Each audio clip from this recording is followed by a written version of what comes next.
et bienvenue avec nous pour ce live. Alors ça va être une heure autour de la nouvelle collection Les Avrils aux éditions Delcourt. Je suis Gladys Mariva.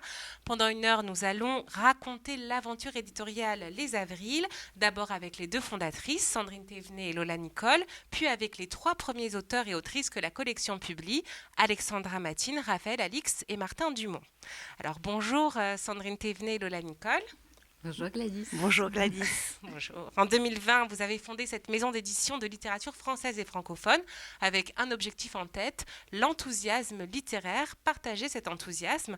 La pandémie de Covid-19 est passée par là et vous voilà désormais, un an plus tard, après un an d'attente. Alors, vous portez ce projet en vous depuis longtemps. Comment avez-vous géré cette gestation prolongée ? Alors oui, 8 mois de report, c'est quelque chose. Nous, on avait à cœur de ne pas surcharger la librairie à la rentrée 2020 et donc on a fait le choix assez rapidement d'arriver en janvier de cette année. Donc beaucoup de travail malgré tout. C'est un temps qu'on a mis à profit pour étoffer notre programmation de l'année et puis se donner aussi les moyens de défendre au mieux ces titres qu'on adore. Oui, on a accueilli dans l'équipe Léonore Dosier, notre nouvelle directrice commerciale, et ça c'était très important pour nous de prendre ce temps pour s'organiser encore mieux à ce lancement. Alors, vous portez ce projet depuis longtemps. L'enthousiasme, c'est le mot qui revient beaucoup dans votre communication. Et comment vous définiriez la ligne éditoriale des Avrils ? C'est une ligne vraiment à la croisée de l'intime et du politique. Nous, ce qu'on aime, c'est des livres un peu ancrés dans le réel, enfin qui nous disent quelque chose sur le monde d'aujourd'hui. Et puis après, je pense qu'on est à cœur de publier des histoires. Donc le projet narratif est vraiment quelque chose de central dans notre ligne. Oui, nous, ce qui nous intéresse, ce sont les auteurs, les textes. C'est vraiment au centre de notre travail. Et leur façon si singulière, si particulière de porter un regard sur le monde qui nous entoure. Ce qu'on va chercher, c'est une voix, une construction, et ce petit pas de côté qui fait toute la singularité d'un regard d'écrivain, d'un regard de créateur, pour nous faire rêver, pour nous faire réfléchir, pour nous amuser parfois, et en tout cas pour saisir ces fréquences basses là, de la société que seule la littérature peut regarder autrement. Alors, l'autre chose qui frappe quand on regarde cette nouvelle collection, c'est le soin apporté au graphisme. On voit quelque chose de très coloré, de très attrayant. Pourquoi vous avez appuyé particulièrement sur cet aspect ? Alors nous, on avait vraiment envie de s'inscrire dans un sillon traditionnel littéraire, donc avec cette idée de blanche, couverture typographique, comme on peut le voir chez Gallimard, POL, mais on avait envie de les moderniser avec des couleurs très franches. Donc la typo et les tons directs, c'était vraiment notre souhait de base. Et pour s'accompagner dans ce développement, on a fait appel à Atelier 25, qui sont un studio de 2 jeunes graphistes qui ont fait la charte graphique de Oh les beaux jours, le festival à Marseille notamment. On avait repéré ces couleurs très vives et voilà, on s'est dit qu'aujourd'hui, on a quand même besoin de ça et cette année encore plus, je crois. Oui, exactement. Donc c'est assez simple, c'est le nom de l'auteur, le titre du roman et de l'enthousiasme. Tout ça dans une seule couverture. Alors pour aller dans le fond des choses, justement, donc vous me disiez en off que depuis le lancement et notamment grâce à cette gestation prolongée, vous avez reçu beaucoup de manuscrits. Alors qu'est-ce que vous allez regarder en premier dans un texte ? Et est-ce que toutes les deux vous regardez la même chose ou chacune a un peu sa sensibilité ? Alors, on a une petite formule que Sandrine a élaborée lors de ses années d'expérience qui est un style, une histoire, un propos. Et c'est vrai que c'est un bon filtre, enfin, c'est 3 bons filtres pour analyser un manuscrit. C'est-à-dire que si les 3 sont là, c'est génial et on y va. Et puis après, en fonction des projets, on peut les évaluer. Donc ça, c'est vrai que c'est quelque chose qui guide vraiment notre lecture. Après, bien sûr, on a des sensibilités différentes, mais beaucoup de points communs. Exactement, on est très complémentaires et sur la façon de travailler, de prospecter, on a chacune nos réseaux, les textes arrivent tous les jours, très nombreux, et on en est ravis, et on lit chacune de notre côté, quand quelque chose nous attrape, on en parle, on fait lire à l'autre, on se décide à 2. Et c'est vrai que ce duo, ce tandem, c'est quelque chose qu'on met en œuvre à chaque étape de la vie des Avrils. Alors justement, pour les trois premiers textes dont on va parler tout à l'heure, comment vous les avez choisis? Est-ce que c'était donc toutes les deux? Est-ce que c'était d'abord l'une puis l'autre? Donc on parle des textes de Alexandra Matine, Raphaël Alix et Martin Dumont. Qu'est-ce qui vous a attrapé, comme disait Sandrine chez eux? Pour Alexandra, je pense que c'est vraiment un texte qu'on a lu la gorge nouée. C'était vraiment, pour le coup, sur l'émotion que ça s'est joué, sur une construction complètement implacable où elle arrive à revisiter un thème qui est pourtant extrêmement traité en littérature, qui est celui de la famille. Et c'est vrai qu'elle avait une singularité, quelque chose de très immédiat dans sa voix qui nous a complètement bluffés. Oui, on avait toutes les deux ce manuscrit. Le hasard fait qu'on l'avait toutes les deux en main.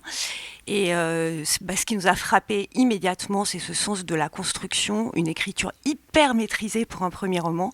Et puis, on peut tous se reconnaître dans ce livre, elle vous en parlera tout à l'heure. On adore ce texte. Pour Raphaël Alix aussi, c'est également un premier roman, Le premier homme du monde. Qu'est-ce qui vous a plu dans ce roman? Oui, alors Raphaël, c'est quelqu'un que moi j'avais rencontré il y a très longtemps avec un autre texte. Et puis on a beaucoup travaillé ensemble pendant plusieurs mois, plusieurs années. On a beaucoup échangé. Et puis Raphaël a écrit ce texte. Et ce qu'on a vraiment adoré, c'est sa fraîcheur, son originalité. Encore une fois, le petit pas de côté dont vous parlerez tout à l'heure pour traiter le sujet de la parentalité, du genre, de la masculinité. Voilà, et c'est vraiment ce ton très cinématographique, très poétique qui nous a plu. Oui, beaucoup de fantaisie dans ce texte, mais une vraie épaisseur aussi dans la façon de traiter un sujet au cœur des problématiques contemporaines. Beaucoup de mystères aussi, on en parlera tout à l'heure avec les auteurs. Et Martin Dumont, donc c'est le troisième texte dont on va parler ce soir. Là, c'est un deuxième roman. Vous l'aviez peut-être suivi pour le premier? Alors, c'est le label La Croisée, chez Delcourt Littérature, qui avait publié le premier roman de Martin Dumont, Le chien de Schrödinger, qui est un texte qu'en effet on a découvert en arrivant dans le groupe Delcourt et qu'on a adoré. Et donc on a accueilli ce deuxième roman de Martin avec énormément de plaisir et d'enthousiasme. C'est un texte qui nous emmène ailleurs, et Dieu sait qu'on en a besoin, mais qui est aussi écrit à hauteur d'homme et qui traite de la façon dont on est finalement reliés les uns aux autres, comme l'île grâce à son pont vers le continent. Un petit mot, non? C'est bon? Eh bien alors, voilà, vous écoutez le live des Avril. Donc avec nous, Sandrine Thévenet et Lola Nicole, les deux fondatrices de cette collection aux éditions Delcourt. Elles nous ont parlé de l'importance, de l'enthousiasme dans leur travail, de leur ligne éditoriale, centrée sur le style et l'histoire, au carrefour de l'intime et de la politique et toujours ancrée dans l'époque. Et maintenant, nous allons échanger avec les trois auteurs et autrices publiés dans les Avril. Alexandra Matine pour son premier roman, Les Grandes Occasions, qui nous attend à Amsterdam. On va lui parler sur ordinateur. Et puis après, nous irons avec Raphaël Alix et Martin Dumont qui nous rejoindront sur le plateau. Bonjour Alexandra. Bonsoir. Bonsoir, oui c'est vrai. Il n'y a pas de décalage, c'est effectivement le soir. Alors, Alexandra Matine, ouh là là, où sont mes notes? Alors voilà, on commence avec vous. Donc on vous présente d'abord rapidement. Donc Alexandra Matine, vous êtes née en 1984 à Paris. Après avoir fait Sciences Po, vous êtes partie à Londres faire du journalisme et puis vous êtes arrivée à Amsterdam où vous avez travaillé à Netflix. Aujourd'hui, vous vous consacrez à l'écriture de séries et de documentaires et bien entendu à la littérature. Donc avec ce premier roman, Les Grandes Occasions, qui est l'histoire d'Esther, donc une dame qui se prépare à recevoir ses 4 grands-enfants et ses petits-enfants à déjeuner. Pour elle, ces déjeuners sont de grandes occasions de réunir sa famille. Des occasions qui se font de plus en plus rares, mais les enfants tardent, rien ne va se passer comme prévu, et pendant ce temps, le roman va aller dans les pensées d'Esther, revisiter sa place de femme, de mère et de grand-mère, tout ce qu'elle a essayé de faire pour sa famille, mais aussi à la place de son mari, Reza, qui est un médecin né en Iran, qui a réussi à la force du poignet à devenir un homme installé en France, mais qui est tout le temps ramené dans la violence et la pauvreté de son enfance. Et puis leurs 4 enfants, Alexandre, Bruno, Carole et Vanessa, des enfants qu'ils n'ont pas forcément aimés comme il fallait, ou trop, ou pas assez, et qui maintenant leur échappent. Alors, Alexandra Matine, dans la présentation de votre éditeur, il est dit que c'est à la disparition de votre grand-mère que l'idée du livre vous est venue. Alors, je voudrais que vous nous racontiez un peu comment ça s'est passé pour vous. Oui, c'est une histoire que je porte en moi depuis longtemps, parce que la mort de ma grand-mère, c'est ma première confrontation avec la mort, avec le deuil. C'est un moment où certaines illusions s'écroulent, et particulièrement dans une famille.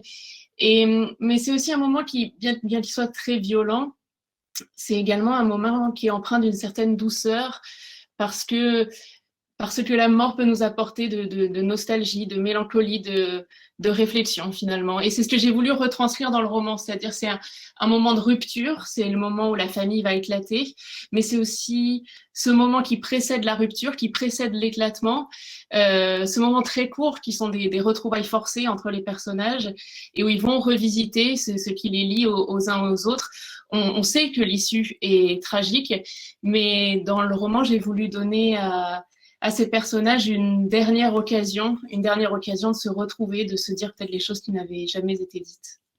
Alors, en exergue des grandes occasions, vous citez une phrase de Marguerite Duras. Il y a toujours dans les familles un défaut par où la famille fout le camp, sort d'elle-même. Alors, c'est vrai que le sujet de votre roman, le délitement des liens entre les membres d'une famille, le regard lucide que vous posez sur cette famille et même le phrasé, évoque beaucoup Marguerite Duras, l'auteur de L'Amant. Est-ce que c'est elle la grande influence de ce roman? Alors oui, évidemment, Marguerite Duras est une autrice fondatrice pour moi, fondamentale. Mais je pense qu'il y a un peu deux types de textes fondateurs pour moi. Je dis souvent qu'il y a les romans qui m'ont donné envie d'écrire et les romans qui m'ont permis d'écrire. Et les romans qui m'ont donné envie d'écrire, ce sont les classiques, c'est Flaubert, Hugo, Zola, Proust, Racine, Edmond Rostand. Et puis il y a les romans qui m'ont permis d'écrire parce qu'ils m'ont offert une langue dans laquelle je me reconnaissais plus que la langue des classiques. Et évidemment, Marguerite Duras fait partie de ça, mais je pourrais aussi citer Salinger, je pourrais citer Chimamanda Ngozi Adichie, qui sont aussi des textes très fondateurs, des auteurs très importants qui m'ont ouvert ces possibilités d'une langue qui semble plus simple, mais qui permet d'aller dans la profondeur des sentiments, et aussi un style qui s'autorise à être plus flexible, plus souple, et qui peut passer du brutal au très doux facilement. Alors, il y a aussi quelque chose de très théâtral dans ce roman. On est dans une unité de lieu, l'appartement familial. On est dans une unité de temps. Ça va durer une journée, une après-midi. Et on est dans une vraie dramaturgie aussi. Alors, est-ce que le théâtre est aussi une influence? Oui, absolument. Le théâtre est une énorme influence parce que pour moi, les forces, les pressions qu'exercent les unités de temps et de lieu, c'est le cœur de l'écriture. C'est littéralement ce qu'il a fait battre pour moi. Ça permet de toucher à l'infime en fait quand on condense les personnages comme ça. Ils sont forcés dans la situation et je trouve que plus on épure les événements extérieurs, le nombre de personnages, la densité du sujet, plus en tant qu'auteur aussi, on se retrouve forcé d'aller plus profond, de fouiller, d'explorer ce que les personnages cachent, ce qu'ils déguisent, ce dont ils sont fiers, ce dont ils ont honte. Donc, c'est ça que je veux créer, c'est une constriction autour des personnages qui les force à sortir d'eux-mêmes. Je le disais en introduction, vous écrivez des séries et des documentaires. Est-ce que le cinéma, l'image, a aussi joué un rôle dans l'écriture de ce premier roman? Oui, évidemment, et je pense que je suis particulièrement proche d'un cinéma très français et très écrit. Je pense évidemment à Agnès Jaoui et à Jean-Pierre Bacry et ceux qui ont lu ou qui liront Les Grandes Occasions pourront reconnaître des thèmes comme ça de dynamique entre des personnages très proches. Et je pense à Un air de famille, par exemple, qui est aussi une œuvre qui est vraiment fondamentale pour moi. Mais encore plus ancien, je pense à la trilogie marseillaise de Marcel Pagnol, par exemple, qui est aussi une œuvre de théâtre au départ, qui s'adapte également à l'écran et qui met en scène ces personnages une fois de plus, qui contraint ces personnages dans un moment précis et court, et on retrouve cette dramaturgie en fait qui force les personnages à réagir. Alors, Sandrine Thévenet, votre éditrice le disait, hein, c'est vrai que la famille, c'est un sujet qui revient régulièrement dans le roman. Est-ce que pour vous, c'est le sujet de fiction par excellence et pourquoi?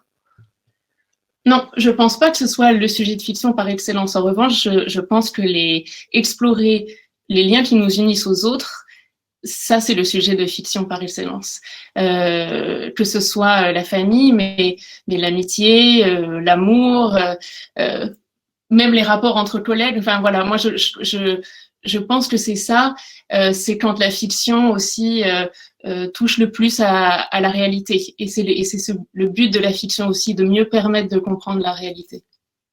Alors merci Alexandra, Mathilde, donc pour vos réponses. Vous pouvez bien sûr préparer d'autres questions à lui poser à la fin de cette rencontre. Donc au revoir et bonne soirée, à tout à l'heure à Amsterdam, en espérant donc que vous pourrez bientôt revenir en France aussi. Alors nous sommes toujours dans le live Les Avrils, donc cette heure de rencontre autour de cette nouvelle collection qui a été lancée en janvier aux éditions Delcourt.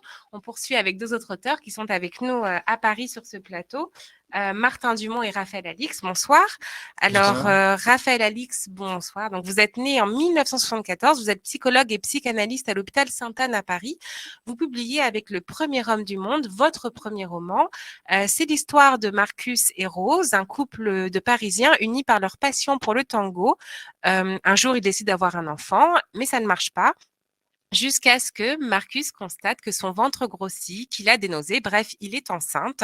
Votre roman donc va implanter ce phénomène surnaturel dans un cadre tout à fait réaliste pour poser des questions assez essentielles sur la virilité, sur le rôle dévolu au père et à la mère et plus largement sur notre rapport au corps.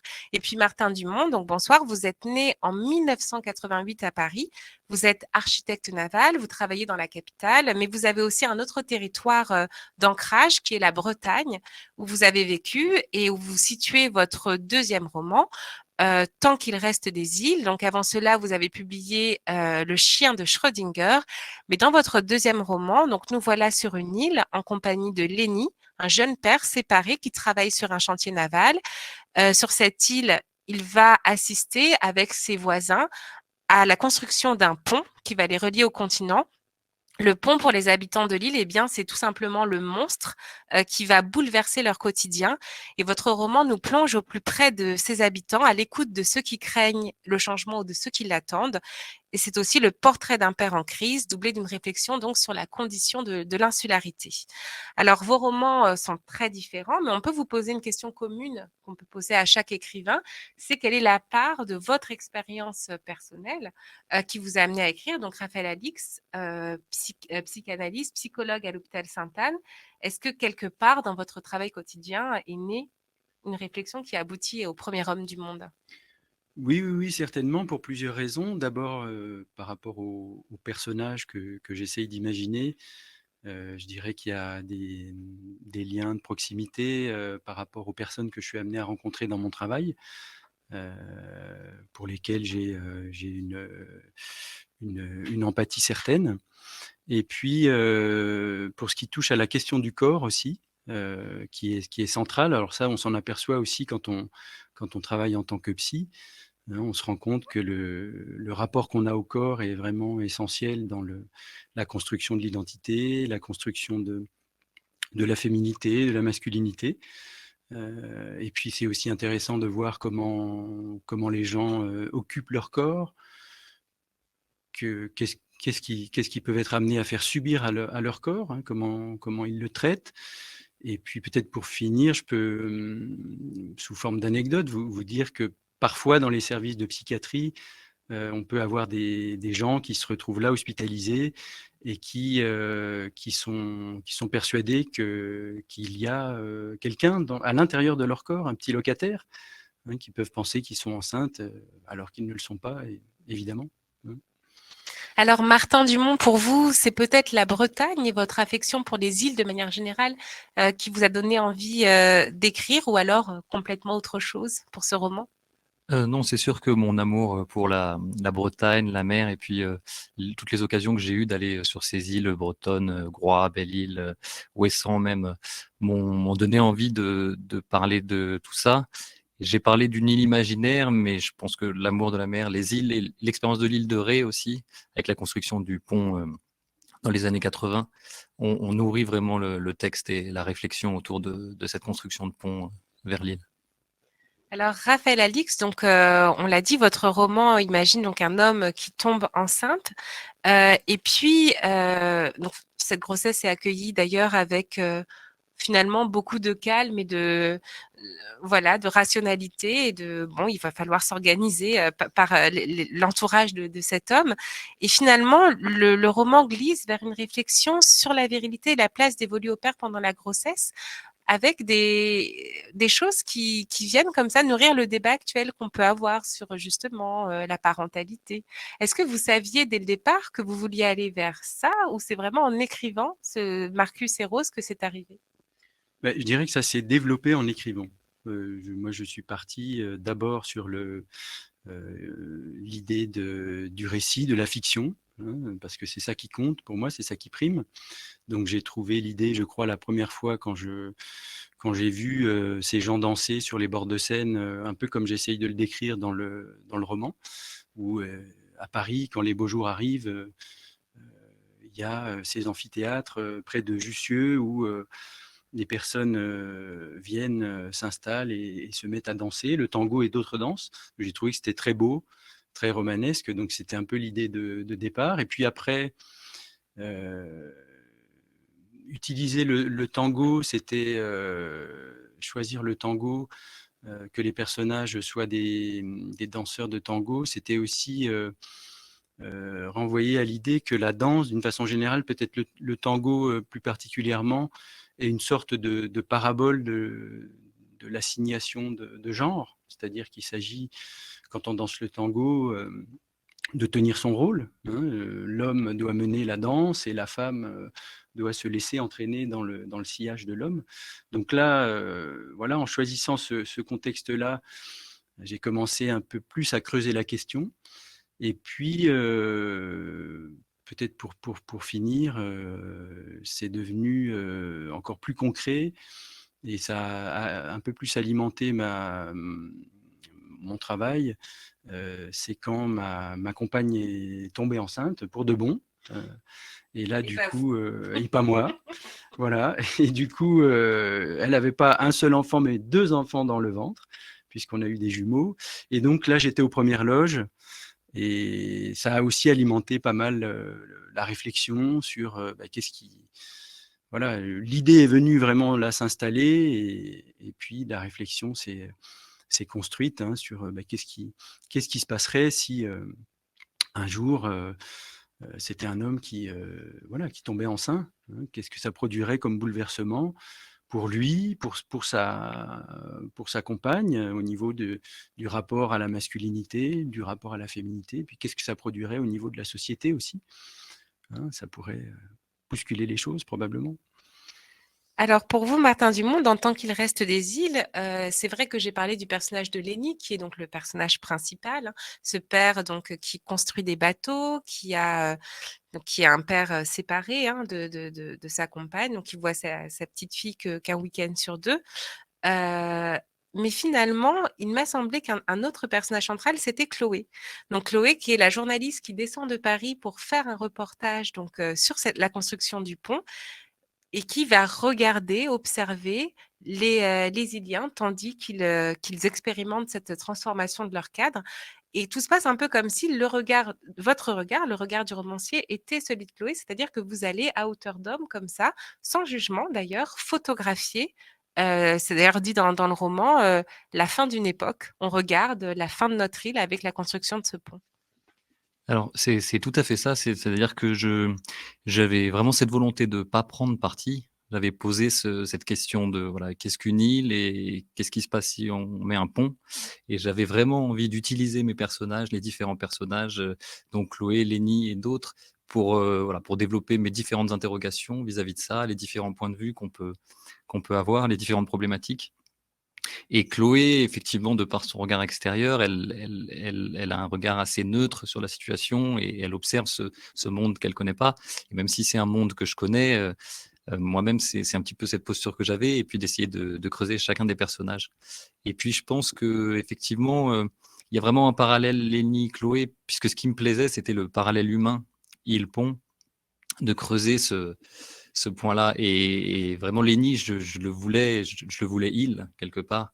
Et donc, je voulais développer ce parallèle autour de Lénie, et que Chloé soit le pont, cette espèce de main tendue vers l'extérieur, voilà, qui lui fait à la fois peur, mais qui l'attire. Et c'est pour ça que j'ai vraiment développé le livre autour de ces deux personnages. Alors, j'avais envie de vous poser des questions sur, vos influences. D'ailleurs, peut-être commencer, avec vous. On imagine que ce cadre, pour écrire comme ça une île, il faut avoir lu alors il faut avoir beaucoup été dans les îles, mais il faut aussi avoir lu beaucoup de romans, à la fois sur la navigation, mais là, c'est peut-être par votre métier d'architecte naval aussi que vous avez nourri, tout ça. Mais voilà, j'avais envie de savoir quels étaient un peu les grands romans qui avaient pu vous inspirer pour écrire la mer, pour écrire les hommes face à la mer et la condition de l'insularité. Alors c'est vrai que j'ai vraiment été nourri par plusieurs auteurs. Je crois même être tombé amoureux de la mer, très honnêtement, avant même de la rencontrer elle-même, mais à travers les livres, puisque j'ai lu adolescent Hemingway, Jack London, ou même des romanciers français comme Jules Verne, qui avait cet amour de la mer, je pense, en tout cas, qui en parlait magnifiquement bien. Et je pense que ça a nourri, ces lectures ont nourri déjà cet amour-là avant que ma propre expérience vienne nourrir. Donc, vraiment, il y a ces sources d'inspiration, en particulier les écrivains américains voilà, de cette période-là, Jack London, Hemingway, Stevenson, qui ont beaucoup parlé de la mer, des îles, comme dans L'île au trésor, par exemple. Et c'est vraiment une littérature qui me plaisait, le côté aventure, mais voilà aussi l'océan, j'étais assez passionné. Et quand ensuite je l'ai trouvé dans ma vie, je l'ai découvert moi-même à travers la navigation, voilà, et à travers mon travail, effectivement, les bateaux. Je pense que c'est venu se superposer à tout ça, et c'est tout ça que j'ai essayé de retranscrire dans ce livre. Alors pour vous, c'est peut-être moins je sais un peu moins quelles ont pu être les influences, mais c'est vrai qu'on a aussi envie de connaître votre univers. Alors, peut-être, c'est des livres sur la psychanalyse, parce que j'imagine que vous en avez lu aussi, énormément par votre travail. Peut-être aussi cette question justement, comme je disais, de l'implantation du surnaturel dans la réalité. Quelles sont un peu vos Mmh. références? Alors justement, c'est pas la psychanalyse, enfin pas de prime abord. Des livres de psychanalyse, j'en ai lu pas mal, mais depuis quelques années, j'en lis beaucoup moins. Et non, c'est plutôt, au contraire des univers qui sont teintés de fantaisie. Ce sont ces univers-là qui m'attirent, et c'est ce que j'essaye de produire, quand j'écris. Donc beaucoup de choses du côté du cinéma. J'aime beaucoup au cinéma quand on arrive à avoir une ambiance comme ça, un climat un peu de fantaisie, quand on décolle de la réalité, quand on est dans quelque chose d'un peu onirique, comme par exemple les films d'Emir Kusturica, que j'aime beaucoup, en particulier Arizona Dream. Il y a aussi beaucoup de choses comme ça dans le cinéma asiatique, avec des réalisateurs comme Kitano. En France, j'aime beaucoup Bruno Podalides, qui a fait des films comme Adieu Berthe ou Comme un avion, qui sont aussi des films bourrés de fantaisie. Voilà, moi je suis attiré par ça. Et puis au niveau de la littérature, peut-être je peux citer deux auteurs. Alors, la première, c'est Marie Darrieussecq. Alors, il se trouve qu'elle est aussi psychanalyste. Voilà. J'aime beaucoup son univers littéraire. Et j'ai lu, il y a pas mal d'années de ça, mais ça m'a marqué. Et j'ai beaucoup repensé en écrivant le texte. J'ai lu un livre d'elle qui s'appelle Truisme, et qui met justement en scène un personnage dont le corps va être transformé de façon assez irréelle, hein. C'est vraiment teinté de fantaisie aussi, hein. Donc son corps va se transformer progressivement en animal, en truie, voilà, pour être plus précis. Et voilà, ça a été assez inspirant pour moi. Et puis peut-être un autre auteur qui a beaucoup compté, un auteur contemporain aussi français, c'est Tanguy Viel. Là, parce qu'on est, je trouve, encore une fois, on est complètement dans la fiction, hein, et moi, c'est ça qui m'attire. Je veux décoller du réel, et m'en éloigner le plus possible dans l'écriture, mais aussi dans la lecture. Et puis chez Tanguy Viel, il y a aussi une façon de mettre en scène, je trouve, des personnages qui sont un peu à la marge. Alors, je dirais que c'est aussi le cas chez Martin. Et c'est peut-être un point qu'on a en commun, c'est-à-dire de choisir des personnages qui sont un peu des anti-héros, qui sont un peu de côté, qui font pas partie des dominants de ce monde. Voilà, donc voilà, les perdants qui sont des perdants souvent magnifiques et qui ont une dimension poétique. Alors, on retrouve ça chez Tanguy Viel, et puis on retrouve aussi un sens du récit qui est absolument incroyable, je trouve. C'est-à-dire qu'il travaille beaucoup l'écriture, ça m'a nourri, comme beaucoup des auteurs de sa maison d'édition, mais il est aussi capable de produire des récits implacables. Et donc voilà, ça m'a beaucoup inspiré. Est-ce que après cette première expérience du coup de romancier, vous avez découvert quelque chose que vous avez envie de poursuivre?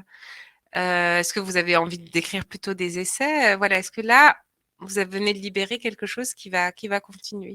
Oui, non, je crois vraiment que ça fait pardon, quelques années que j'ai un désir d'écriture, mais que ce désir, il se traduit plutôt dans la dimension fictive. Hein. C'est-à-dire, j'ai pas, ça m'est arrivé d'écrire quelques textes qui portent sur la psychopathologie ou la psychanalyse, mais vraiment, non, j'ai très envie de poursuivre du côté de la fiction et du roman, hein, et de rester vraiment complètement pris dans la fiction, hein. C'est ça qui compte vraiment pour moi. Ok. On a du temps, on me dit, je suis allée peut-être trop vite aussi avec Alexandra Mathilde, maintenant je regrette. On peut pas la recontacter? Si? Alors on va la retrouver, parce que c'est vrai qu'on est passé vite. Je suis tellement habituée à galoper. Alors, en attendant qu'on se reconnecte à elle, peut-être une question pour vous, du coup, à Martin Dumont.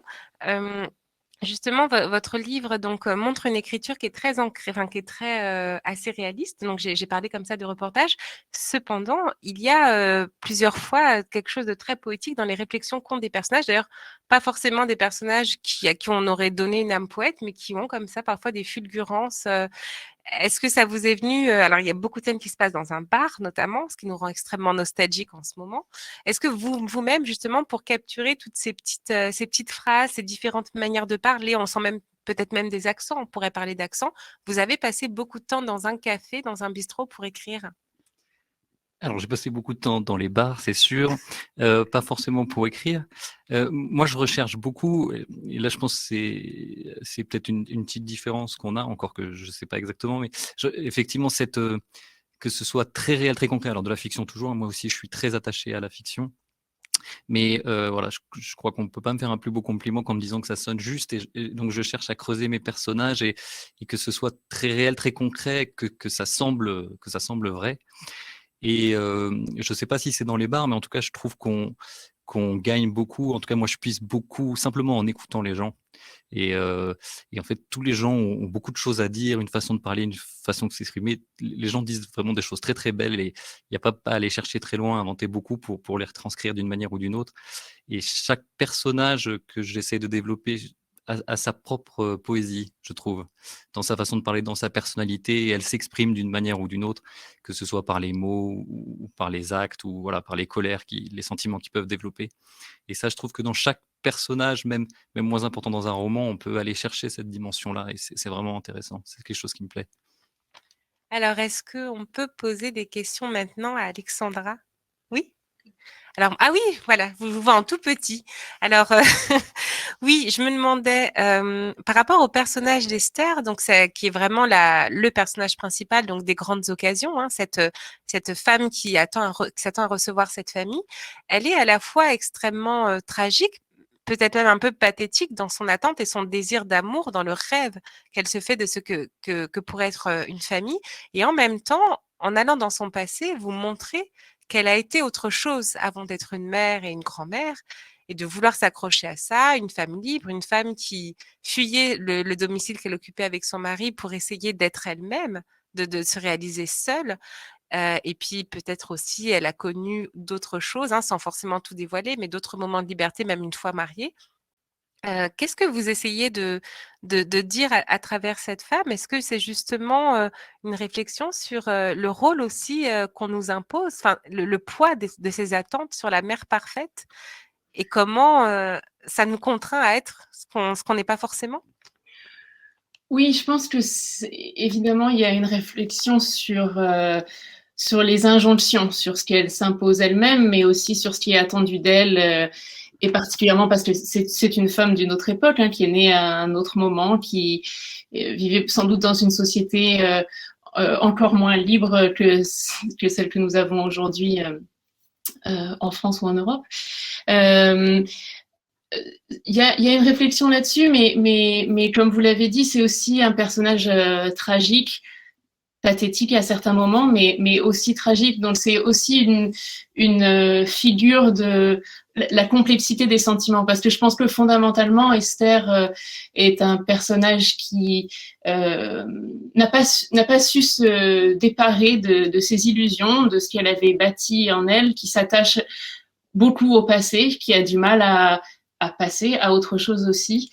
Et donc, c'est surtout ça que j'essaye de construire avec le personnage. Je pense que c'est la complexité de l'individu aussi, c'est-à-dire que elle peut avoir envie d'être mère et elle peut avoir envie d'être libre et comme vous le dites, elle a des moments de liberté différents, mais finalement, ces moments de liberté, c'est comme ça qui sont souvent reçus par les lecteurs qui m'en parlent, mais finalement, pour elle, son bonheur n'est pas là. Et elle le sait, son bonheur, c'est sa famille, finalement. Et peut-être que ce que, d'un point de vue extérieur, on peut voir comme des moments de liberté, de libération même, mais finalement, ce sont des moments où elle se leurre elle-même encore plus parce qu'elle essaye de disparaître et elle essaye de se soulager de ce poids qu'elle s'est construite elle-même de ce que doit être sa famille, mais finalement elle y revient toujours et c'est en ça qu'elle est tragique. Elle ne peut pas s'échapper.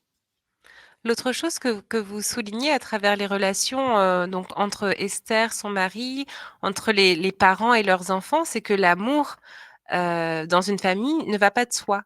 Il y a plutôt, de l'insatisfaction, il y a des attentes qui ne fonctionnent pas. Par exemple, l'arrivée d'un enfant, l'émerveillement qu'on s'attend à voir, à la naissance d'un enfant, ça ne va pas forcément de soi. L'entraide, la solidarité, le bonheur entre frères et sœurs, non plus. C'est quand même extrêmement, à la fois extrêmement juste, mais aussi extrêmement triste. Ça a dû être très lourd à porter de dire toutes ces choses-là. C'est le moment où ça devient plus intime, c'est ça. Lourd à porter, oui. Après, ce sont des personnages, hein, c'est pas une biographie ou une autobiographie, mais c'est vrai que il y a des moments dans l'écriture qui sont difficiles, je pense, et c'est quand il faut accepter que ces personnages ne sont pas parfaits et ne sont pas des héros au sens homérien du terme, quoique les héros d'Homère soient également très complexes, mais je pense que, une fois de plus, mon objectif était toujours d'aller dans la profondeur du sentiment, dans ce qu'il a de complexe et de paradoxal. Et donc, oui, c'est accepter, une fois de plus, la fin de ces illusions, que parce qu'on est une famille, parce qu'on partage le même sang, ça veut dire qu'on s'aime forcément. Il y a quelque chose d'extrêmement injuste dans la famille, c'est que les liens familiaux nous préexistent. Pour la plupart d'entre nous, on est dans une famille qu'on connaît et on nous inculque que c'est aussi la source de l'amour. Et pourtant, ce sont des gens qu'on n'a pas choisis. Ce sont des gens qui peuvent être très différents, dont on peut s'éloigner dans la vie. Donc il y a quelque chose de très complexe là-dedans parce que je pense que quand même il y a quelque chose de presque cosmique dans les liens familiaux qui est que oui, parfois on voit pas des membres de sa famille pendant des années, mais quand elle les revoit, c'est comme si on les avait quittés la veille parce qu'il y a des choses qui nous relient, qui nous dépassent. Et il y a une frustration à être dépassé par ces sentiments.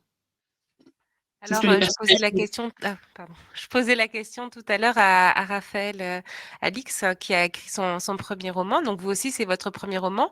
On sait que vous écrivez, aussi des séries et des documentaires. Est-ce que vous allez pour autant, retourner vers la fiction ou est-ce que c'était le roman que vous vouliez écrire et maintenant c'est terminé? Quels sont vos projets? Non, c'est absolument pas terminé. La littérature est qui je suis avant tout le reste. Après, j'aime raconter des histoires sous d'autres formes et oui, les séries, les documentaires en font partie. Je fais pas une énorme différence entre la fiction et le documentaire, en tout cas la façon dont je construis les documentaires sur lesquels je travaille, parce que le but à la fin, c'est de raconter une histoire et de nous découvrir en tant qu'être humain. Et une fois de plus, moi, vraiment, ce qui guide toutes les histoires que je raconte et toute ma vision créative, c'est l'exploration des liens entre les uns et les autres. Donc, je pense que même au sein d'une œuvre de non-fiction, c'est ça qui m'intéresse. Mais la littérature c'est une fois de plus, c'est qui je suis, c'est là d'où je viens. Donc, ce n'est pas le seul roman que j'écrirai, j'espère. Ah bah alors merci Alexandra Matine. Donc là, j'espère que cette interview supplémentaire vous a donné d'autres idées de questions à lui poser tout à l'heure. Je vais revenir sur le plateau avec Martin Dumont et Raphaël Alix pour savoir aussi si justement vous aviez envie de nous raconter un peu comment s'était passé pour vous votre rencontre avec les Avrils. Je pense notamment à vous, comme il s'agit d'un premier roman. Donc, on a eu la version des, des éditrices. Mais pour vous, voilà, comment vous avez su que ce manuscrit était prêt? Comment vous avez osé l'envoyer? Est-ce que vous avez d'autres idées d'éditeurs? Comment ça se passe quand on écrit comme ça un premier Mais, roman? en fait, moi, j'avais envoyé un précédent texte à Lola dans sa précédente maison Lola d'édition. Nicole. Lola Nicole. Voilà. Et donc, elle l'avait, je ne sais pas comment dire, retenu. Enfin, elle m'avait appelé, on en avait parlé, et puis voilà, on avait travaillé un peu ensemble sur ce texte-là. Finalement, ça n'a pas abouti, probablement parce qu'il n'était pas tout à fait abouti. J'étais en phase d'apprentissage, je le suis toujours d'ailleurs. Et puis ensuite est venue l'écriture de celui-là, beaucoup plus rapide, probablement grâce à ce que j'avais pu apprendre justement dans nos échanges, enfin, dans le fait qu'elle m'aide à retravailler. Et là, je l'ai. Oui, alors ça a été un peu particulier, si vous voulez que je rentre dans les détails. Je l'ai envoyé de nouveau à Lola, et puis elles étaient en train toutes les deux de constituer ce projet des Avrils. Donc elles m'en ont parlé, et voilà, ça s'est fait comme ça.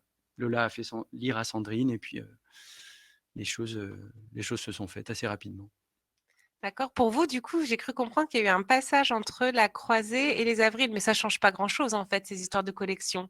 Non, non, bah alors pour moi, c'était donc sur mon premier roman, Le Chien de Schrödinger, j'avais envoyé mon roman à plusieurs éditeurs par la poste. Et puis Emmanuelle Hortebise, qui est éditrice pour La Croisée, m'avait appelé et voilà, le texte lui avait plu et elle l'a publié. Et puis il y avait une vraie démarche avec Delcourt de confiance. Enfin, le premier n'était pas encore sorti, qu'elle me parlait déjà du deuxième. Il y avait vraiment quelque chose de sympa, de vraiment très agréable, très facile pour moi. Et en fait, assez naturellement, quand j'ai écrit le deuxième, comme ça évoluait et qu'il y avait les Avrils donc, qui se développaient au sein de Delcourt pour créer cette collection de littérature française et que j'avais très envie d'avoir des collègues auteurs français. C'est vrai, c'est vrai en plus parce que Emmanuel Hortebise éditait beaucoup d'auteurs étrangers. Donc voilà, donc assez naturellement, je suis passé entre guillemets avec Sandrine et Lola et j'étais très content. Et je serais content de continuer l'aventure au sein du groupe Delcourt. Alors c'est vrai qu'on est dans une période un peu spéciale où il n'y a pas forcément, voilà, les rencontres en librairie, tout ce contact avec les lecteurs qu'il y a habituellement. Donc voilà, on est avec vous virtuellement pour le lancement de cette collection Les Avrils. Du coup, Martin Dumont, est-ce que vous travaillez déjà à un troisième roman? Alors, j'ai envie de dire que je travaille à plusieurs troisièmes romans. Ça fonctionne un petit peu toujours pareil. J'ai plusieurs idées, j'essaye plusieurs choses. j'ai pas un projet arrêté. Je travaille sur voilà, sur plusieurs idées. Ce qui est sûr, c'est que je continue à écrire et que j'ai envie de faire d'autres choses. Mais voilà, je laisse aussi le temps de digérer la sortie de celui-là et les choses, en tout cas pour l'instant, les choses viennent assez naturellement. Il y a du travail, hein, c'est une vraie réflexion. Ça, enfin, en tout cas pour moi, tu nous diras, mais ça me tombe pas du ciel. Mais voilà, je pense que c'est quand ça vient, à un moment, on sent que ça vient naturellement et puis ça commence un petit peu à filer. C'est là que c'est le bon moment. Donc, la Bretagne encore ou pas forcément? Vous Euh, avez un grand public en Bretagne, hein, je le sais. Merci. La Bretagne, je pense que moi, en tout cas, je parle bien des choses que je connais. Alors, la Bretagne ou la mer, mais je me fixe absolument aucun objectif là-dessus. Ça nourrira sans doute toujours mon écriture, mais il y a des tas de sujets qui m'intéressent, qui sont un petit peu différents. Je me fixe pas de contraintes de ce point de vue-là. Alors, est-ce que, donc c'est le moment fatidique des questions. Est-ce qu'il y en a? Est-ce qu'il n'y en a pas? Est-ce qu'on vous intéresse ou pas? Il y a des questions. Ok. Alors, ça c'est passé. Alors, une question pour les 3 auteurs. Qu'est-ce que ça fait de publier son roman en ces temps troublés? Vas-y, je t'en prie. Ça fait qu'on a pas mal attendu, voilà, puisqu'il y a eu un report et du coup on a attendu plusieurs mois. Et puis après, Martin a eu l'expérience pour sa première publication dans un contexte à peu près normal. Donc peut-être il pourra vous en dire plus. Alors moi, oui, on se rend compte qu'il n'y a effectivement pas les rencontres en librairie. On n'entend pas tellement parler des festivals. Enfin, il y a une forme de manque et en même temps, moi, comme c'est la première fois, j'ai pas connu ce que ça pouvait être dans un contexte normal. Donc, Vous êtes troublés. voilà, je fais à peu près avec. Voilà, vous faites avec. Oui, je pense que vous aussi, vous faites avec. Ou vous êtes Oui. un peu triste, On peut-être. fait avec, c'est un peu dommage pour les rencontres. Après, je crois qu'on se dit que finalement, d'un point de vue de la culture, on a de la chance qu'on fait pas des films ou des pièces de théâtre et qu'on a vraiment une chance immense que les librairies soient ouvertes. C'est très bien d'ailleurs. Donc voilà, les romans sont là, les gens les lisent et avec aujourd'hui un petit peu les réseaux sociaux, les gens qui prennent le temps d'envoyer des fois un message à nos éditrices qui nous sont transférées, on a des petits retours de lecture, c'est agréable, ça montre que ça existe. Donc tout n'est pas parfait, mais voilà, on fait avec, on n'est pas les plus à plaindre. Et pour vous, Alexandra, alors, comment vous vivez depuis Amsterdam, la sortie de ce livre? Virtuellement. C'est vrai que par rapport à Martin et à Raphaël, moi étant loin, je n'ai malheureusement pas encore pu voir mon livre dans une librairie. Alors, on m'envoie des messages, on m'envoie des photos. Je pense que c'est ça qui est le plus particulier à traverser parce que dans l'aventure d'un livre, comme Raphaël et Martin l'ont raconté, mais il y a beaucoup de moments qui ne sont pas concrets. Hein. Il y a beaucoup de choses en théorie, etc. Et c'est vrai que on attend ce moment qui est la dernière étape de vraiment laisser le livre s'envoler dans le monde.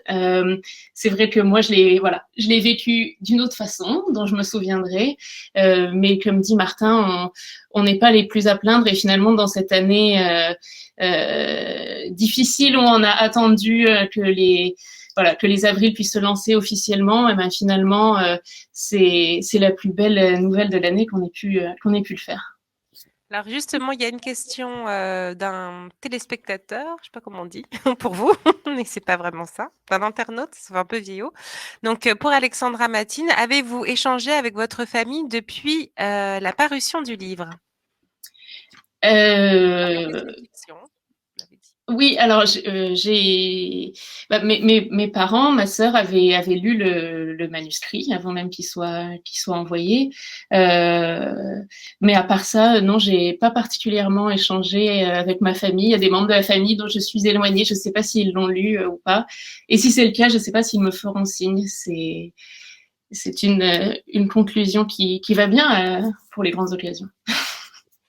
Alors, il y a d'autres questions pour vous, mais histoire de ne pas les laisser s'ennuyer, je reviens après. Alors, donc, question pour Raphaël de la part de Léa. Votre roman semble très visuel, plein de fantaisie. Vous écrirez un jour, est-ce que vous écrirez un jour un roman réaliste? Bon. Ben, c'est pas prévu pour le moment. C'est possible, mais pour le moment, j'ai vraiment envie de conserver cet aspect un peu surréel, un peu éloigné de la réalité, parce que voilà, c'est ça qui me plaît. Donc, je crois que je vais continuer dans cette veine-là. Alors, oula, il y en a plein des questions. Alors, pour Martin, de la part de Éline. Alors, sur Tant qu'il reste des îles, l'auteur a-t-il beaucoup retravaillé? Il nous emmène avec une telle facilité dans le monde de la mer, sans nous perdre avec des termes trop techniques. Ah oui, comment vous avez fait ça? Alors j'ai travaillé, ça c'est sûr, j'ai beaucoup retravaillé. Mais c'est intéressant la question sur le vocabulaire technique parce que c'est vraiment une question que je me suis posée. C'est-à-dire quelle est la limite?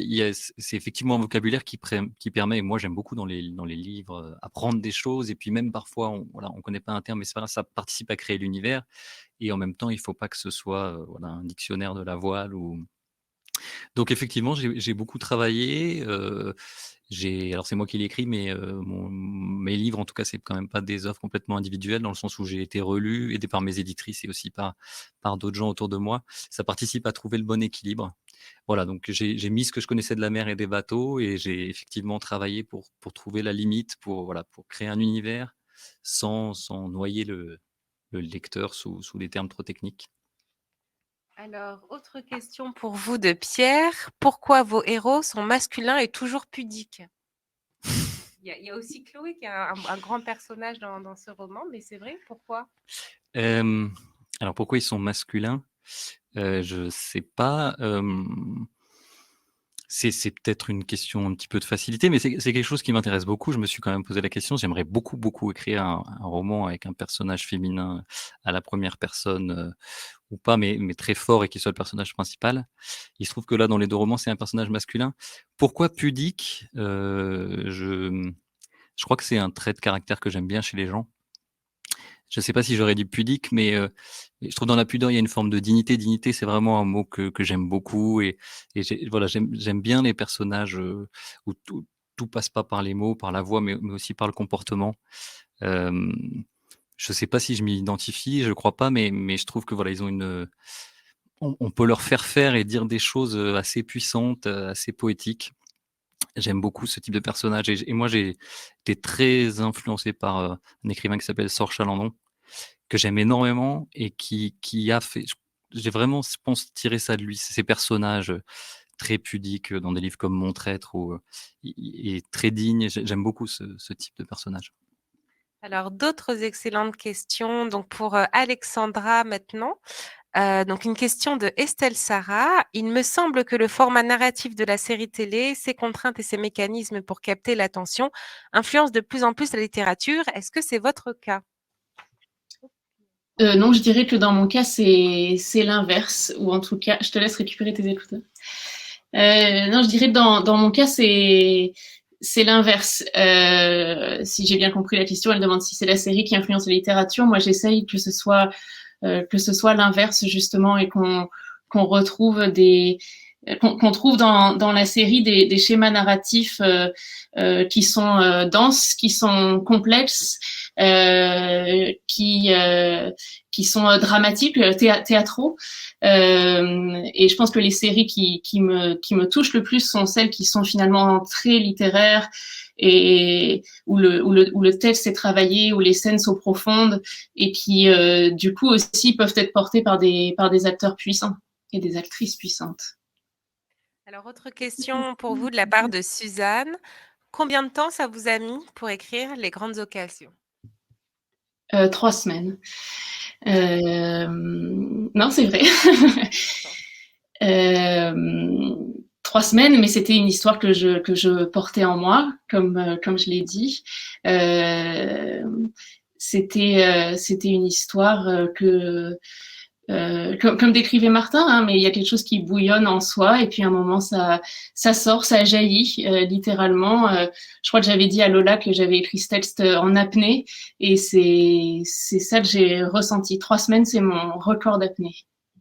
Alors, je posais la question du coup à vos, à vos camarades. Combien de temps du coup pour écrire Le premier homme du monde? Alors, bah, comme je vous disais tout à l'heure, moi, ça a été assez rapide. Je 3 dirais, semaines? non, pas 3 semaines, non, non, je dirais quelques mois, peut-être 5 ou 6 mois, bien sûr, la première version. Après, il y a eu du travail qui est venu par la suite, mais ça a été beaucoup plus rapide et fluide que ma tentative précédente, qui était plus poussive et plus longue. Ok, pour vous, Martin Dumont? Moi, 3 jours. Dans un bar. 3 jours dans un bar. Non, je sais pas, c'est une question un petit peu compliquée parce que le temps d'écriture, vraiment, je dirais 5 ou 6 mois.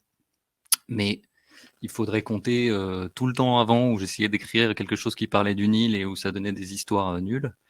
Et puis le temps de travail après, et dans ces cas-là, ce serait plutôt 1 an et demi, plutôt 1 an et demi, presque 2 ans depuis le début de l'idée. L'écriture pure, le moment où, ce que j'essayais de dire tout à l'heure, où moi j'ai ça, où j'ai l'impression que là, ça y est, ça part, ouais, là, c'est de l'ordre de quelques mois, 6 mois, 5 mois peut-être. Oui, on imagine du coup que pour vous aussi, Alexandra, c'est 3 semaines d'écriture, mais que l'histoire était en vous depuis un moment. Bien sûr, et puis 3 semaines d'écriture, c'est 3 semaines très intenses, mais il faut pas sous-estimer tout le travail qui est fait après sur le livre que j'ai fait avec Lola.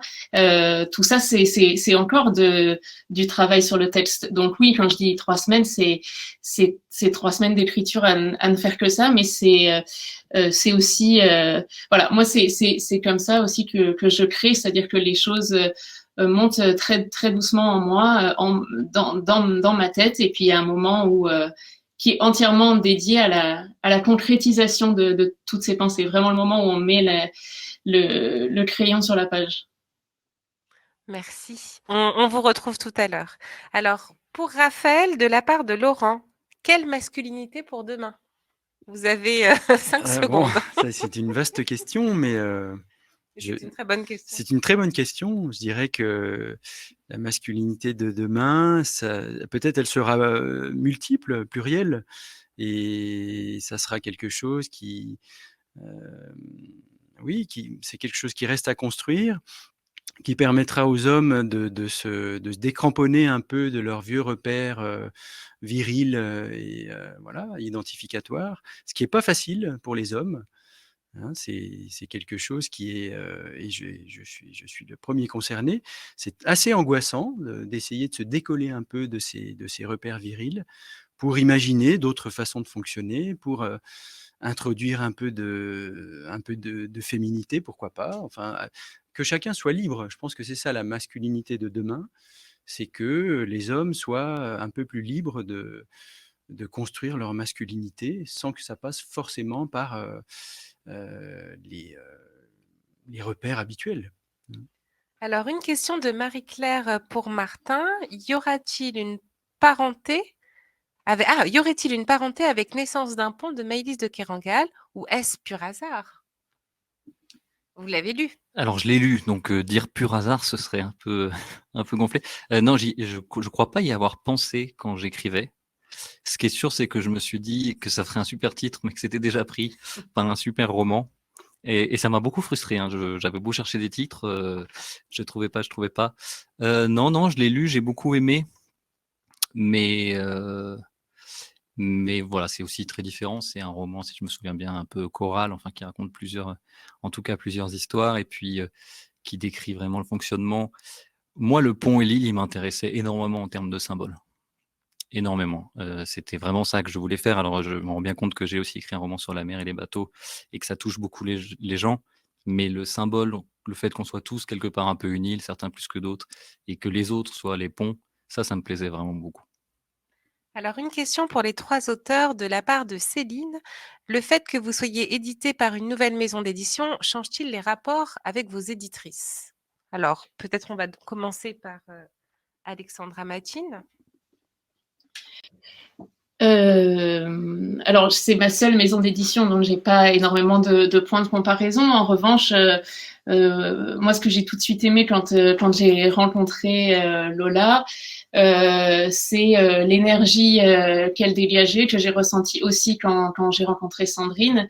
Et je pense que l'énergie qu'elles ont mise derrière j'allais dire nos romans, le mien c'est sûr, mais je pense que pour Raphaël et Martin c'est pareil.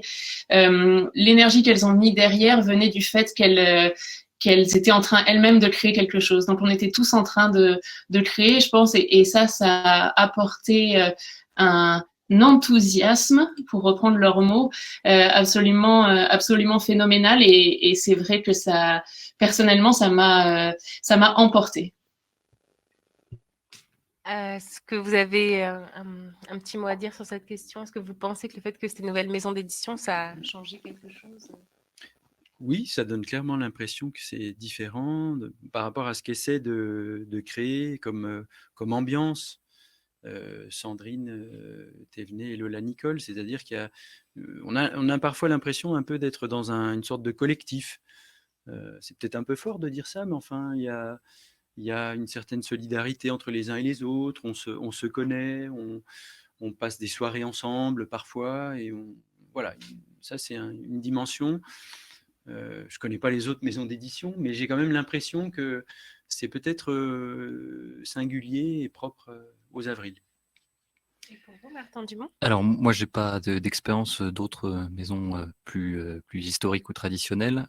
Simplement, ce que je vois, c'est que c'est vrai, mais voilà, c'est presque involontaire, mais c'est qu'effectivement, il y a une vraie mise en avant des textes et des auteurs, simplement du fait que voilà, une couverture Gallimard, c'est tellement connu, c'est tellement typé, c'est tellement que voilà, on voit la maison Gallimard avant de voir l'auteur.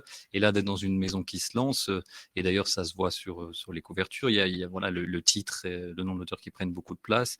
Et je trouve que, en tout cas, on est très bien traité et on est voilà, vraiment mis en avant. Les textes sont mis en avant et c'est assez agréable. Alors, il y a beaucoup de questions qui sont toutes excellentes, voilà, mais je suis désolée, on n'aura pas tous, voilà, on n'aura pas le temps de toutes les traiter. Alors, j'hésite entre deux pour terminer, donc c'est à moi de trancher. Alors, il y a une question de Clarissa sur est-ce que vous avez des conseils à donner à des apprentis auteurs, mais j'aime bien aussi une autre question, alors je crois que c'est la même, Clarisse, du coup, qui demandait du coup à Raphaël Alix s'il avait déjà eu des retours des hommes sur le roman en lien avec la masculinité et la parentalité, et ça, j'avoue que ça m'intéresse pas mal. Oui, quelques retours, mais peut-être que effectivement c'est une vraie question. Je ne suis pas sûr que ce sont les hommes qui vont les premiers se précipiter sur le roman, justement pour les raisons que je décrivais tout à l'heure, hein. Il peut y avoir comme ça un premier bon, un mouvement de recul en se disant qu'est-ce que c'est que cette affaire-là, pas de ça chez moi, pas de ça pour moi, hein. Et puis après, bon, on peut s'y pencher à ces questions-là et peut-être être un peu moins phobique en traversant cette histoire-là, hein, mais on verra ce que ça donne sur le public masculin. Alors donc, on va vous dire au revoir à chacun et du coup, si vous voulez glisser un petit conseil pour les apprentis auteurs à chaque fois, ça peut le faire comme ça. Donc Alexandra Matine, du coup, merci de nous avoir suivis, Alexandra Matine, donc depuis, Amsterdam. Est-ce que vous avez un petit conseil comme ça à glisser? Hop, hop, hop. D'écrire à la main. On pense qu'écrire devant un ordinateur, évidemment, ça va plus rapidement à un moment, mais je pense qu'il y a une connexion physique entre le cerveau et la main qui permet parfois de dépasser des passages compliqués dans les moments d'écriture. OK, merci beaucoup Alexandra et bonne soirée donc, aux Pays-Bas. Merci, Alors bonne pour soirée. vous, Martin Dumont, petit conseil et avant de nous dire au revoir? Bah, je sais pas ce qu'a dit Alexandra, mais Alors elle a dit écrire à la main. écrire à la main. J'aurais pas non, moi, simplement de pas se décourager. D'expérience personnelle, voilà, moi, j'ai une collection magnifique de lettres de refus de à peu près tous les éditeurs que vous pouvez connaître et d'un premier texte qui a jamais été édité et du Chien de Schrödinger qui a été édité ensuite. Donc voilà, de pas se décourager, de continuer à écrire parce que voilà, quand on aime vraiment ça et quand on le fait parce qu'on aime, ça vaut le coup. Et vous? Eh ben, oui, dans la lignée de ce que dit Martin, ne rien céder sur son désir, comme nous le disait ce cher monsieur Lacan. Et puis, beaucoup travailler. Voilà, parce que je crois qu'il y a quand même pas beaucoup de secrets, il faut beaucoup de travail. Il n'y a rien qui vient comme ça dans la facilité, enfin il me semble, hein. Et donc voilà, il faut se retrousser les manches et se mettre au boulot. Et travailler. Ok, et ben écoutez, merci donc à vous trois. Alexandra Matine donc pour son roman Les Grandes Occasions, Martin Dumont avec Tant qu'il reste des îles et Raphaël Alix avec Le Premier Homme du Monde, donc tous publiés aux éditions Les Avrils. Vous pouvez revoir le live donc sur le lien qui doit s'afficher ou que vous connaissez, c'est ça? Voilà, vous savez, vous pouvez regarder, voilà, c'est la magie du numérique. Et puis, bah, à bientôt pour d'autres aventures. Au revoir.